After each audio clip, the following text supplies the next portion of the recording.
పట్టువదలని విక్రమార్కుడు చెట్టు వద్దకు తిరిగి వెళ్ళి చెట్టుపై నుంచి శవాన్ని దించి భుజాన వేసుకొని ఎప్పటిలాగే శ్మశానం కేసి మౌనంగా నడవసాగాడు.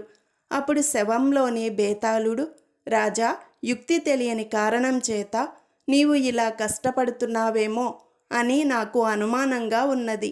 పూర్వం గుహచంద్రుడనేవాడు యుక్తి చేతనే గదా తన భార్యను దారికి తెచ్చుకున్నాడు. శ్రమ తెలియకుండా నీకతని కథ చెబుతాను విను అంటూ ఈ విధంగా చెప్పసాగాడు. పూర్వం పాటలీపుత్ర నగరంలో ధర్మగుప్తుడనే గొప్ప వర్తకుడుండేవాడు. అతని భార్య చంద్రప్రభ గర్భవతిగా ఉండి ఒక చక్కని చుక్కలాంటి కుమార్తెను కన్నది. భూమి మీద పడుతూనే దివ్యమైన కాంతులు పురిటింట వెదజల్లుతూ లేచి కూర్చొని స్పష్టంగా మాట్లాడనారంభించింది.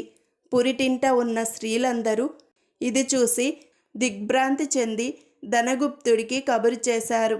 ధనగుప్తుడు వచ్చి ఆ వింత స్వయంగా చూసి శిశువు ముందు సాష్టాంగపడి, దేవి, నా గర్భవాసాన పుట్టిన నువ్వెవరువు అని అడిగాడు.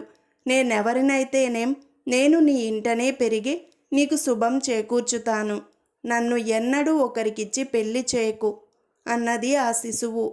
ధనగుప్తుడు అలాగేనని తనకు పుట్టిన బిడ్డ చనిపోయినట్టు లోకానికి ప్రకటించి సోమప్రభ అని పేరు పెట్టి తన ఇంట ఆమెను రహస్యంగా పెంచి పెద్దదానిని చేశాడు. కాలక్రమాన యుక్తవస్కురాలైన సోమప్రభ లోకాతీత సౌందర్యవతిగా తయారైంది. ఇంతలో వసంతోత్సవం వచ్చింది. సోమప్రభ తమ ఇంటి పైభాగం నుంచి వేడుకలు గమనిస్తున్నది.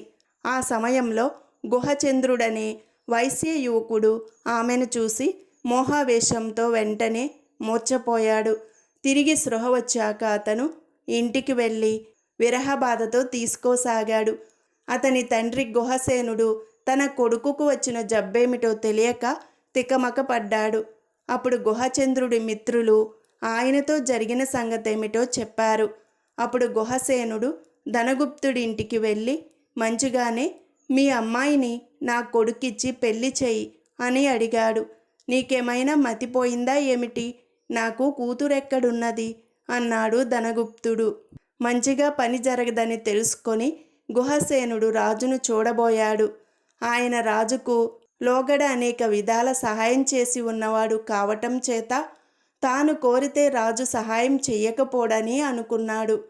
ఆయన రోజుకొక రత్నాన్ని కానుక ఇచ్చి, మహారాజా, తమ వల్ల ఒక చిన్న సహాయం కావాలి అనగా రాజు తప్పక చేస్తాను, అదేమిటో చెప్పమన్నాడు.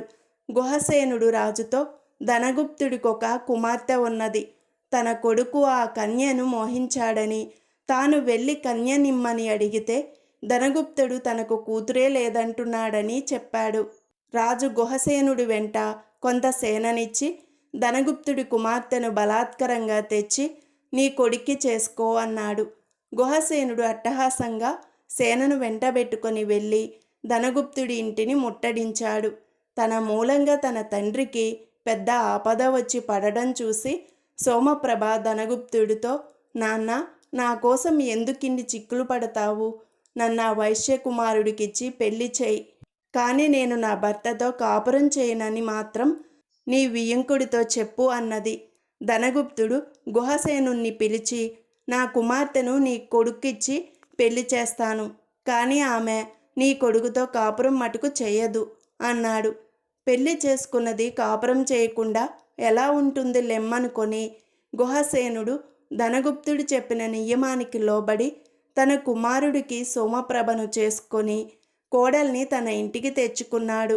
అత్తవారింటికి వచ్చిన రోజు రాత్రి సోమప్రభ ఎవరెన్ని చెప్పినా తన భర్తతో పాటు పడక గదిలో ప్రవేశించ నిరాకరించింది.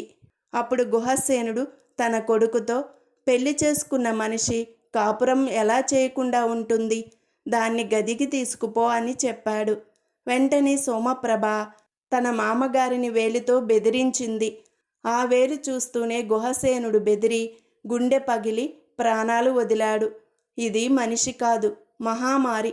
నా ప్రారబ్ధం కొద్దీ ఇది నాకు భార్యగా దాపురించింది అనుకొని గుహచంద్రుడు తన భార్య జోలికి పోక భార్య ఉండి కూడా బ్రహ్మచర్యం అవలంబించి వైరాగ్యంతో జీవిస్తూ రోజు బ్రాహ్మణులకు అన్నదానం చేస్తూ వచ్చాడు. సోమప్రభ ఆ వచ్చిన బ్రాహ్మణులకు మౌనంగా దక్షిణ తాంబూలాలిస్తూ ఉండేది. ఇలా ఉండగా ఒకనాడొక ముసలి బ్రాహ్మణుడు గుహచంద్రుడి ఇంట భోజనం చేసి సోమప్రభ చేతి నుంచి దక్షిణ తాంబూలం తీసుకుంటూ ఆమె అలౌకిక సౌందర్యానికి ఆశ్చర్యపడ్డాడు. తర్వాత ఆయన గుహచంద్రుడితో రహస్యంగా, నాయనా, ఆ అమ్మాయి నీకేమవుతుంది అని అడిగాడు.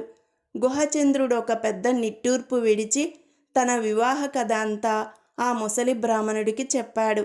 అంతా విని ఆ వృద్ధుడు, నాయనా, ఈ రాత్రి కూడా నన్ను మీ ఇంటనే భోజనం చేసి ఇక్కడనే పడుకోనియ్యి. నీకొక చిత్రం చూపించి నీ సమస్య పరిష్కారమయ్యేటట్టు చేస్తాను అని చెప్పాడు. అందుకు గుహచంద్రుడు సమ్మతించి ఆ రాత్రి ఆ బ్రాహ్మణుణ్ణి తన సమీపంలోనే పడుకొనిచ్చాడు.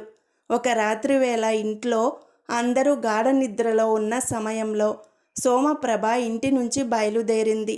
బ్రాహ్మణుడు గుహచంద్రుణ్ణి నిద్రలేపి నా వెంటరా అన్నాడు. ఆయన గుహచంద్రుణ్ణి తన యోగశక్తి చేత ఒక తుమ్మెదగా మార్చి తాను కూడా తుమ్మెద రూపం ధరించాడు. 2 తుమ్మెదలు సోమప్రభను వెన్నంటి వెళ్ళాయి.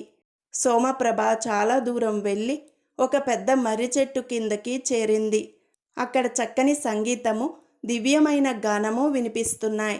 ఒక దేవతా స్త్రీ సోమప్రభను పోలినదే ఒక గొప్ప ఆసనం మీద కూర్చుని ఉన్నది. సోమప్రభ వెళ్ళి ఆ ఆసనం మీదనే ఆ దేవతా స్త్రీ పక్కన ఆసీనురాలయ్యింది. తరువాత ఆ 2 స్త్రీలు దివ్యమైన ఆహారం తిని దివ్యమైన పానీయాలు తాగారు. తరువాత సోమప్రభ 2వ స్త్రీతో, అక్క, ఇవాళ మా ఇంటికి శక్తిమంతుడైన ఒక బ్రాహ్మణుడు వచ్చాడు. ఆయనను గురించి ఆలోచిస్తే నాకేదో భయంగా ఉన్నది. ఎందుకైనా మంచిది, నేను త్వరగా తిరిగిపోతాను అంటూ లేచి తన ఇంటికి బయలుదేరింది. తుమ్మెద రూపంలో ఉన్న గుహచంద్రుడిదంతా కల్లారా చూసి చెవులారా విన్నాడు. సోమప్రభ ఇంటికి బయలుదేరగానే తుమ్మెదల రూపంలో ఉన్న బ్రాహ్మణుడు, గుహచంద్రుడు శీఘ్రంగా ఎగురుతూ ఇంటికి తిరిగి వచ్చి తమ సహజ రూపాలు ధరించి ఏమీ ఎరగనట్టు పడుకున్నారు. సోమప్రభ కూడా తిరిగి వచ్చింది. బ్రాహ్మణుడు గుహచంద్రుడితో, చూశావు కదా నాయన, నీ భార్య మానవ స్త్రీ కాదు, దేవతా స్త్రీ. ఆ సంగతి ఆమెకు తెలుసును. ఏ శాప ఫలితంగానూ ఆమె మానవ జన్మ ఎత్తినప్పటికీ తన వారితో ఆమెకు సంబంధం తెగలేదు. అలాంటి స్త్రీ మానవుడితో సంసారం చేయడానికి ఒప్పుకుంటుందా? నీకొక యుక్తి చెబుతాను. అలా చేశావంటే నీ భార్య నీతో కాపురం చేయడానికి సిద్ధపడుతుంది అని చెప్పి గుహచంద్రుడికొక తంత్రం తెలిపి తన దారిన తాను వెళ్ళాడు. మర్నాడు చీకటి పడ్డాక గుహచంద్రుడి ఇంటికి చక్కగా అలంకరించుకొని ఒక వేశ్య వచ్చింది.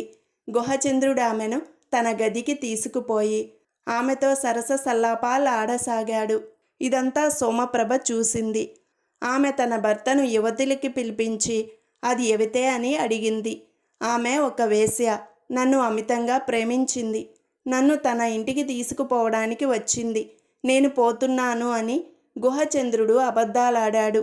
కట్టుకున్న దాన్ని నేనుండగా మిమ్మల్ని ప్రేమించడానికి అది ఎవతే, మీరు వెళ్ళడానికి వీలు లేదు అన్నది సోమప్రభ. అది మొదలు ఆమె తన భర్తతో సక్రమంగా కాపురం చేస్తూ గుహచంద్రుడికి అంతులేని ఆనందం కలిగించింది. బేతాళుడి కథ చెప్పి, రాజా, దేవతా స్త్రీ అయి ఉండి కూడా సోమప్రభ సాధారణ స్త్రీలాగా అసూయ చెందడానికి కారణమేమిటి? ఆమె సాధారణ మానవ స్త్రీ కాదని నిరూపించిన వృద్ధ బ్రాహ్మణుడే ఆమెకు ఈర్ష్య కలిగించే తంత్రం ఎందుకు చెప్పాడు? అది ఆమె పైన ఎలా పారింది? ఈ సందేహానికి సమాధానం తెలిసి కూడా చెప్పకపోయావో నీ తల పగిలిపోతుంది అన్నాడు. దానికి విక్రమార్కుడు, దేవతా స్త్రీలు మానవులను ప్రేమించటం అసంభవం కాదు. అలా జరిగిన సందర్భాలెన్నైనా ఉన్నాయి. సోమప్రభ గుహచంద్రుణ్ణి ప్రేమించని కారణం చేతనే అతనితో కాపురం చేయలేదు. అంతేగాని తాను దేవతా స్త్రీ అయి ఉన్నందువల్ల కాదు. ఇక ఈర్ష్య మాట. ప్రేమ సాధ్యమైన చోట ఈర్ష్య కూడా సాధ్యమే. సోమప్రభలో ప్రేమ లోపించడం చేత కనీసం ఈర్ష్య అయినా కలగడానికి బ్రాహ్మణుడు యుక్తి పన్నాడు. ఆ యుక్తి పారింది అన్నాడు. రాజుకి ఈ విధంగా మౌనభంగం కలగగానే బేతాళుడు శవంతో సహా మాయమై మళ్ళీ చెట్టెక్కాడు.